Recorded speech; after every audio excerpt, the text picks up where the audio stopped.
चारे चारे अशी निघून का आली ग? शांत हो, शांत हो, रडू नका, शांत ले. वहिनीला असं नाही पावत ग, नाही पावत. शांत हो, रडू नकस. लहान आहेस का तू आता? अगं एवढ्या मोठ्या अपघातातनं तिचा जीव वाचला हे काय थोडं आहे का? अगं पण वहिनी, शांत हो, शांत हो पोरी.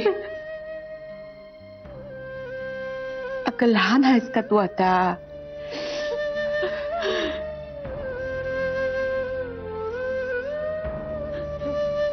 हे समजा आता कुठे जाऊन थांबणार आहे कुणास ठाऊक. सत्याच्या बी डोसक्यात काय चाललंय या, काय कळना झालंय बघ. शाली हॉस्पिटलात असल्या तर बोलीन असं झालंय बघ लेकरं.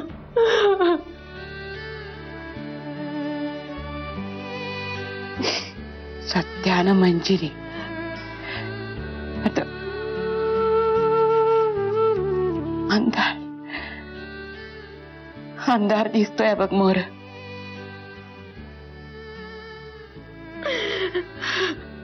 पंचारे आता आपल्याच निकासून नाही चालायचं बघ.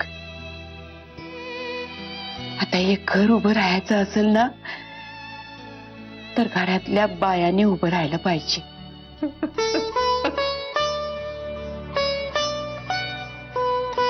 सून आली, सुना आल्या म्हणून मी संन्यास घेणार होती, पण आता नाही.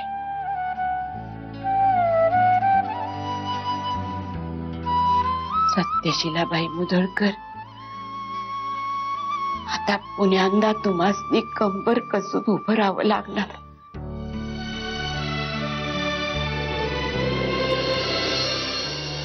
भाऊजी, काय करायचं मला काहीच कळत नाही. म्हणजे डोकं बधीर झालंय अगदी विचार करून का. असं बोलून कसं चालेल नेत्रा? पण भाऊजी आता काय करणार आपण? परवा पहिलं हिअरिंग आहे सत्यजित दादा आणि मंजिरी वहिनीच्या डिवोर्स केसचं. अजूनपर्यंत आपण प्रियाचं काहीच वाकडं करू शकलेलो नाही. प्रियाचं पितळ उघडं करण्यासाठी आतापर्यंत माझाही प्रत्येक प्रयत्न फसला आहे. कदाचित तिला खूप आधीपासूनच आपल्या डावपेचांची चाहूल लागली होती आणि त्यामुळेच तिने आपले सगळे डाव सहज परतवून लावले. अतिशय धूर्त आणि पाताळयंत्री बाई आहे, तीच हे करू शकते. आतापर्यंत आपण प्रियाचं भांडं फोडण्यासाठी सगळ्या चाली खेळून बघितलं. आता मात्र आता काय करायचं? प्रियाचं भांडं फोडण्यासाठी आता आपण सत्यजित सारखीच नीती वापरायची. म्हणजे एक घाव दोन तुकडे. आतापर्यंत आपण खूप शांतपणे आणि छुप्या पद्धतीने चाली खेळत आलो, पण आता डायरेक्ट भिडायचं. प्रियाला सत्यजित समोरच बोलतं करायचं, तिच्या तोंडूनच सगळं वधवून घ्यायचं. पण हे कसं शक्य आहे? प्रिया बोलेल? बोलेल.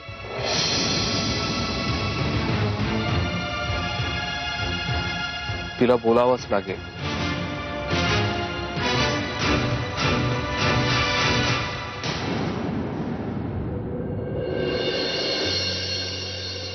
गार्गी नको, संजील.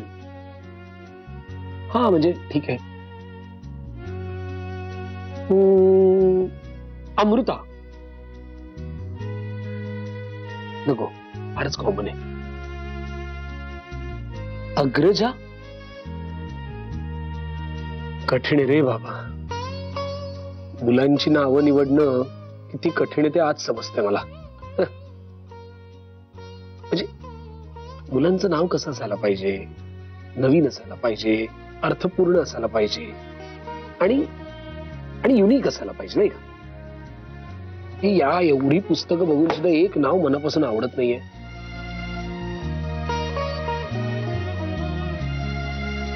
तूही सुचव काही. नाही, मला नाही सुचत असं अचानक.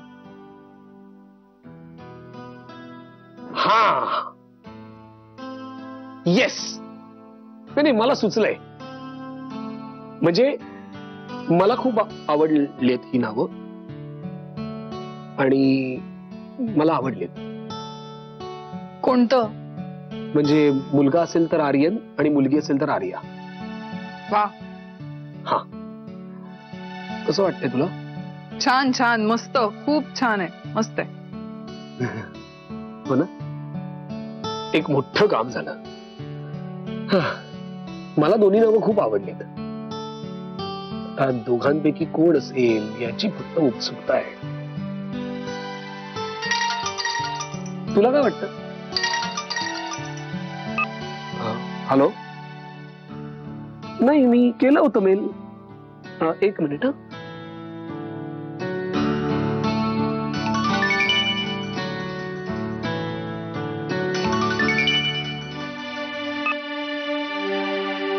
विहंग बोलतोय.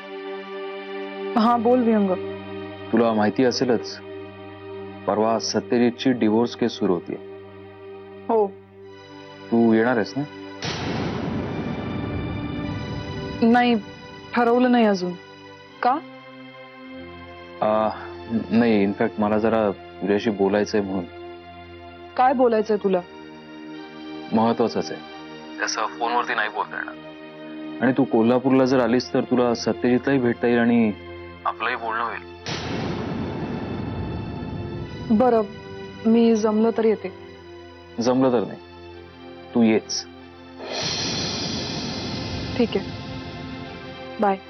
ओके.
मी सगळ्या सुखदुःखात तुमची साथ देईन.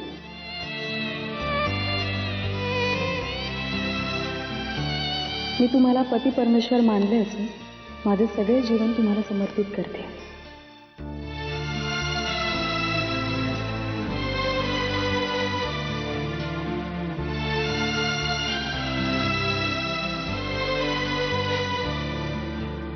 देवा ब्राह्मणांच्या साक्षीने तुम्हालाही काही वचनं घ्यावी लागतील. पहिलं वचन, मी आयुष्यभर प्रेमानं तुझा सांभाळ करेन, तुला अंतर देणार नाही. दुसरं वचन, कुठल्याही सुखात कधी काहीही कमी पडू देणार नाही. तुळशी मंजिरीचं पावित्र्य आणि विश्वास असेल संसारी, सत्यजितरावांचं नाव घेते, गृहप्रवेश करते माझ्या घरी. माझी प्रत्येक वाट मला तुमच्याकडेच घेऊन येते. मग ही वाट त्याला अपवाद कशी असेल? पण ही वाट स्वप्नातली आहे. मग मी तुमच्याबरोबर जगते ते काय? स्वप्नच तर आहे. स्वप्न अर्ध्यावरच मोडतात. नाही, हे नाही मोडणार, खात्री आहे मला. कारण इथे माझ्यासोबत तुम्ही आहात. आणि जिथे मी आहे तिथे तुला असावंच लागेल, कारण तुझ्याशिवाय मी नाही.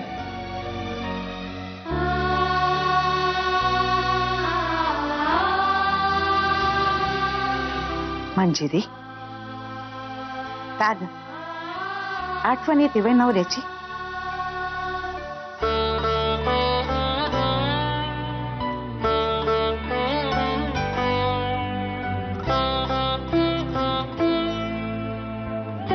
कसं असतं पोरी, आठवणींपासून लांब नाही पळता येत.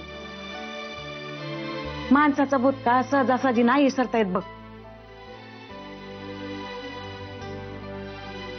तोच विसरायचा प्रयत्न करते.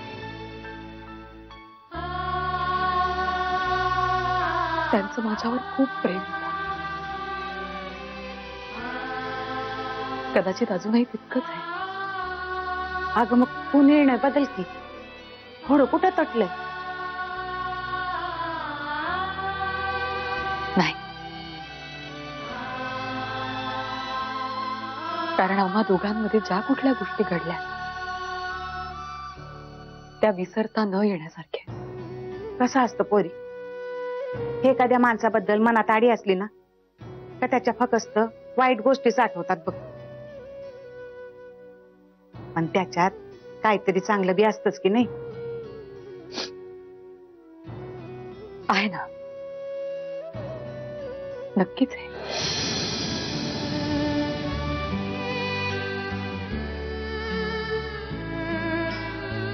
सत्या,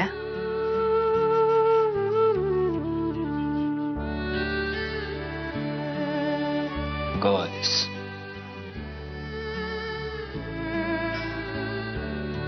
तू जुन्या आठवणीत गुंतला होतास ना तवा. लेकरा, मला समजते तुझी घालमेल. बघतीये मी डोळ्यांनी. आपण माणसाला दूर करू शकतो रे, पण त्यांच्या आठवणीसनी नाही. आपल्यापासून माणूस किती बी दूर गेले तरी त्याच्या आठवणी मनातच राहतात. अगदी सावलीसारख्या चिकटून राहतात बघ. हे समजे मनाचे खेळ आहेत आजी. असं म्हणतात की कंची बी सवय जडाया किंवा मोडाया 21 दिवस पुरतात. आपण आपलं मन पक्क केलं की समज होत आहे बघ. तसं नसतंय लेकरा. आपण किती बी ठाम असलो नव तरी आपलं मन धाव घेतच बघ जुन्या आठवणींकडे. ते आपल्या ताब्यात नसते रे. त्यात नवरा बायकोचं नातं म्हणजे हात आणि डोळ्यांसारखं असते. हाताला लागलं तर डोळ्याला पाणी येणार, आणि डोळ्याला पाणी आलं तर ते पुसाया हात धावणार. अजूनही येळ गेली नाही पोरी. पुण्यांदा विचार कर. नाही,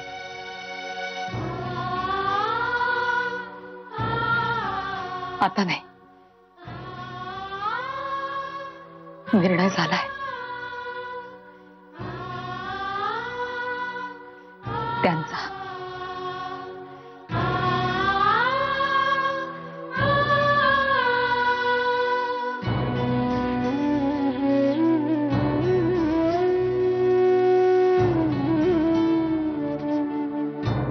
थांबीव यो अनर्थ तुझ्याच हातात आहे. समज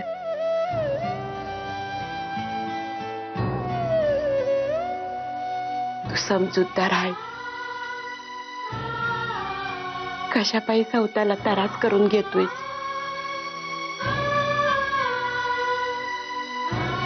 अंजिरीचं भी तुझ्यावर लई प्रेम आहे.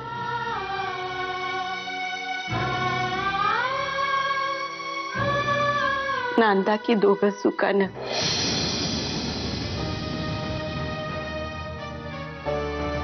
नाही आजी, ते आता शक्य नाही. आता येळ निघून गेली. ज्या रस्त्यावरनं आम्ही दोघं वर्ष दीड वर्ष एकत्र चाललो, त्या रस्त्यावरनं आता आमच्या पाऊलखुणा बी मिटल्या.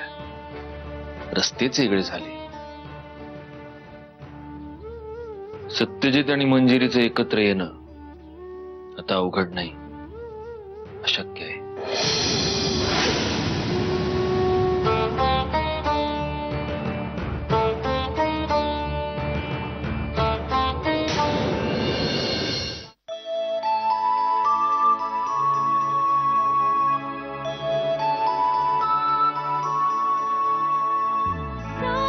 तुझी दिन रात खरे जणू घन हा सुखाचा सांग सावरू तोल कसा मी बेडा मनाचा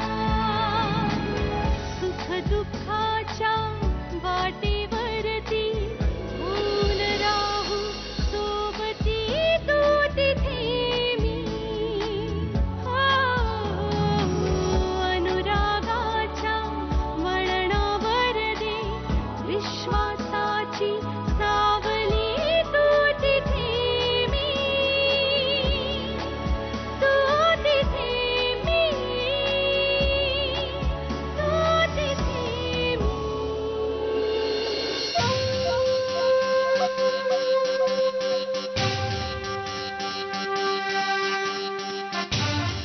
सुहास, तुला राग येणार नसेल तर एक विचारू?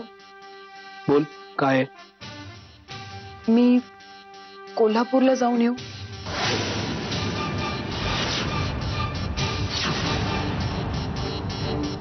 कोल्हापूरला कशाला?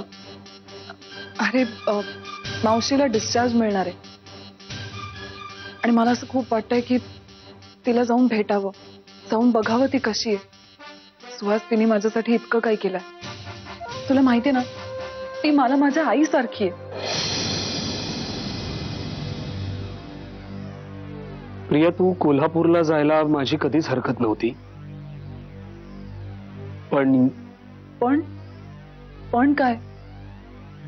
सुहास, मी फक्त मावशीलाच भेटायला चालली. तसं नाही, तू प्रेग्नंट असताना ड्राईव्ह करू नयेस असं वाटतं मला. अरे इतकं कुठे अंतर आहे? प्लीज मला जाऊ दे. ठीक आहे, मग आपण एक काम करूया, मी सुद्धा येतो तुझ्या बरोबर. म्हणजे माझी सुद्धा भेट होईल मावशींशी. नाही, नाहीतर नको. जाऊ दे, नको जाऊया.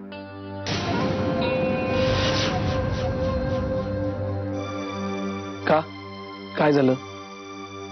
सुहास, तू पुन्हा तिथे आल्यावर सत्यजित तुझ्या समोर येणार, मग पुन्हा तुम्ही दोघं. तुला काय वाटतं मी सत्यजितला घाबरतो? या वेळेला तो जर मला काही वाकडं तिकडं बोलला किंवा काही खोचक बोलला ना, तर त्याला सोडणार नाही मी. खूप सहन केलंय मी त्याला. म्हणूनच याचसाठी मी नको म्हणते. नको जाऊया आपण, कुठेही नको जायला. मी इथेच थांबते, घरीच थांबते. ठीक आहे, नाराज नको होस, तू जा. मी तुझ्यासाठी एक चांगलासा ड्रायव्हर बघून देतो, म्हणजे दगदग कमी होईल तुला. Thank you so much. तू किती काळजी घेतोस माझी. Thank you for everything. आरामात जा, आरामात ये. पोहोचलेस की फोन कर. हो, मी नक्की फोन करीन, न विसरता. बाय.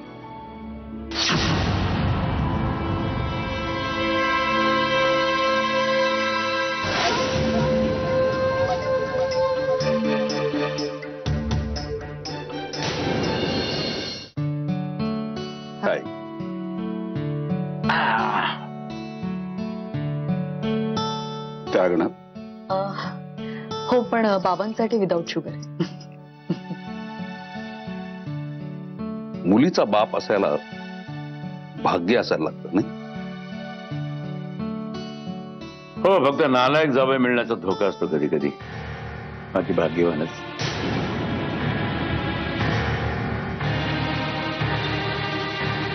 चला, मुद्द्याला हात घातला असता मी मुद्द्यावरच येतो. हा 3 चहा पाठवा, 1 विदाउट शुगर.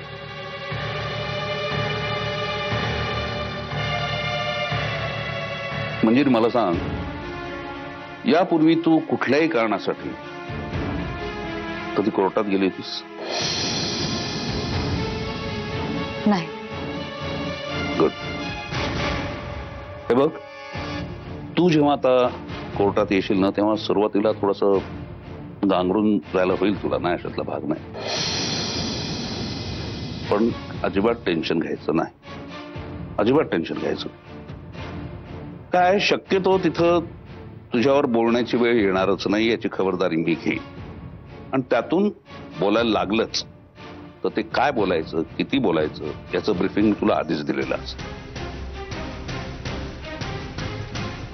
ही केस म्हणजे अपेंडिक्स ऑपरेशन सारखी आहे. आता अपेंडिक्स म्हणजे काय? आपल्या शरीराला नको असलेला भाग आपल्या शरीरातून काढून टाकणं, that is the operation of appendix. ही केस अगदी तशीच आहे.